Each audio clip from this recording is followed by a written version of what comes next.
success, you know, overtake me. So I did the normal things as high schoolers do. I was excited because I had an opportunity to travel somewhere I'd never been. We went to Montreal, Canada, where I competed in Canada, and it was a great experience for me.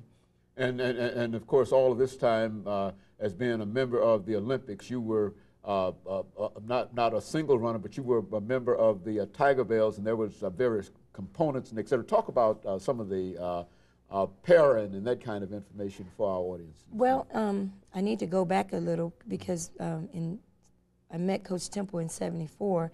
In 1975, he took me to the Pan American Games, where he was a Pan American coach, and I won two gold medals out of the Pan American Game with him being the coach. The first gold was in the 200 meters, then the other gold came in the 4x1 relay. So that made me a part of the Tennessee State summer program from there. And then the following year we went on to the Olympics. But coming to Tennessee State was exciting for me, and I was a great basketball player in high school. But what happened, no one gave me any track scholarships because they automatically assumed that I was coming to Tennessee State. I had more basketball scholarships than track scholarships. Yeah, so I guess they thought that connection with Coach Temple, you know, it was like they're wasting their time to recruit me, but they were. So anyway, coming here and meeting the other young ladies, you know, it was just like a big family. They took me in. I can remember Wilma Rudolph coming back on campus and meeting Wilma, and that just did something to me. I wanted to be a Tiger Bell, so from that point on, I wanted to be like Wilma Rudolph. And I guess Coach Temple gave me that opportunity to go on and be successful in track and field. Well, how many times did you go to the Olympics? Well, I made the 1976 Olympic team. In 1980, I made the team, but they boycotted. And then again, I went back in 1984. Well, what was it in terms of making a decision that you wanted to go to the Olympics? I mean, what kind of training regime and what kind of mind thing did you go through and that you were involved in order to do something like that? First of all, you're going to have a will to win and a desire. And I think that comes from within. If those things are not in place, you can easily give up on your dream. But knowing that I was a talented athlete and things were going really good for me, I won the Pan American Games, made the '76 Olympic team. That desire within me wanted to go to the next level of competition.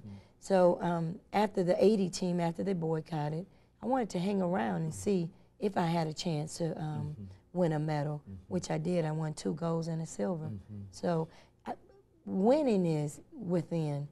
Either you have a heart to win or you don't, you know.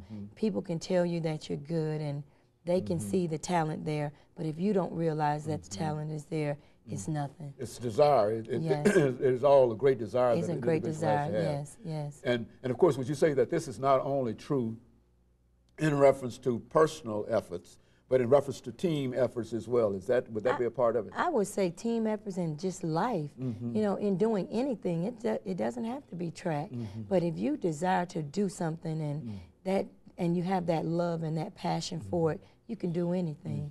Yeah. And of course, that would be true, as you indicated, not only for a person who's involved in track, but that's one of the life's great mysteries in terms of what makes some folks successful and what makes some folks unsuccessful, even though the folks who might not be successful have as much talent in real sense. You know, I believe that some people just go after their dreams more than others. And some people think about their dreams, you know, and they wish they could have done their dreams. But the one that really pursue them, that's the one that's going to succeed. Very good. And of course, I think, Coach, this is exactly the kind of information that we want.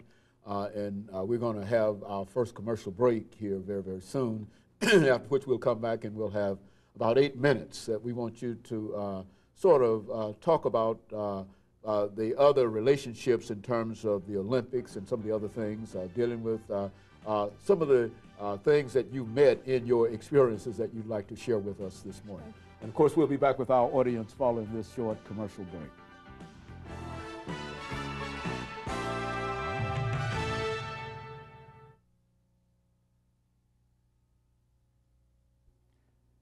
Thank you and welcome back to the second segment of the show for today. We're talking to Ms. Chandra Cheeseborough, who is the senior coach for the women's track team at Tennessee State University.